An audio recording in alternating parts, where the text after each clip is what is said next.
72வது வருட தேசிய திரைப்பட விருது வழங்கும் விழா நடக்க இருக்கு. அதில் யார் யாருக்கு அவார்ட் கிடச்சிருக்கு, யார் என்ன கேட்டகரியில் அவார்ட் வின் பண்ணியிருக்காங்க அப்படின்னு சொல்லிட்டு கடந்த சில நாட்களாகவே சோஷியல் மீடியா முழுசும் வைரலாக பார்க்கப்பட்டு வருது. அந்த வகையில் தமிழ்நாடு முதலமைச்சரான திரு ஜோசப் விஜய் அவர்கள் அவரோட வாழ்த்துக்களையும் யார் யாருக்கு என்ன விருது கிடைச்சிருக்கு அப்படின்ற விஷயத்தையும் ரொம்ப ஹாப்பியாக ஷேர் பண்ணியிருக்காரு. அதாவது 2024ஆம் ஆண்டில் வெளிவந்த திரைப்படங்களுக்கான 72வது தேசிய திரைப்பட விருது விழா நேற்று அறிவிக்கப்பட்டிருந்துச்சு.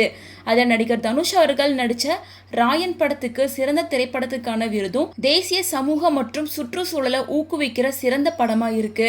திரு தனுஷ் அவர்களுக்கு சிறப்பு பிரிவில் சிறந்த நடிகருக்கான விருதும், அமரன் படத்துக்காக திரு ராஜ்குமார் பெரியசாமி அவர்களுக்கு சிறந்த இயக்குனருக்கான விருது, அண்ட் திரு AR கலைவாணன் அவர்களுக்கு சிறந்த பட தொகுப்புக்கான விருது மற்றும் திரு GV பிரகாஷ்குமார் அவர்களுக்கு சிறந்த பின்னணி இசைக்கான விருதும் அறிவிக்கப்பட்டிருக்கு.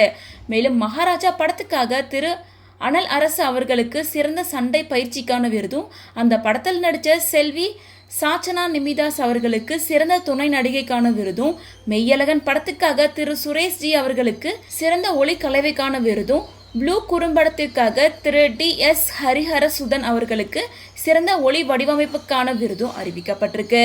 10 தேசிய திரைப்பட விருதுகளை தமிழக திரையுலகம் வென்றிருக்கிறது பெருமைக்குரிய விஷயமா குறிப்பிட்டு முதலமைச்சர் அவர்கள் வருங்கால தமிழ் திரையுலகம் மேலும் பல விருதுகளை பெற்றிடவும் வாழ்த்துக்கள் சொல்லியிருக்காரு. ஸோ முதலமைச்சர் விஜய் அவர்கள் அவார்ட் வின் பண்ண எல்லாருக்கும் வாழ்த்துக்கள் சொல்லி ஷேர் பண்ணியிருக்க இந்த ஸ்டேட்மெண்ட் தான் இப்போ சோஷியல் மீடியாவில் வைரலாக பார்க்கப்படுது.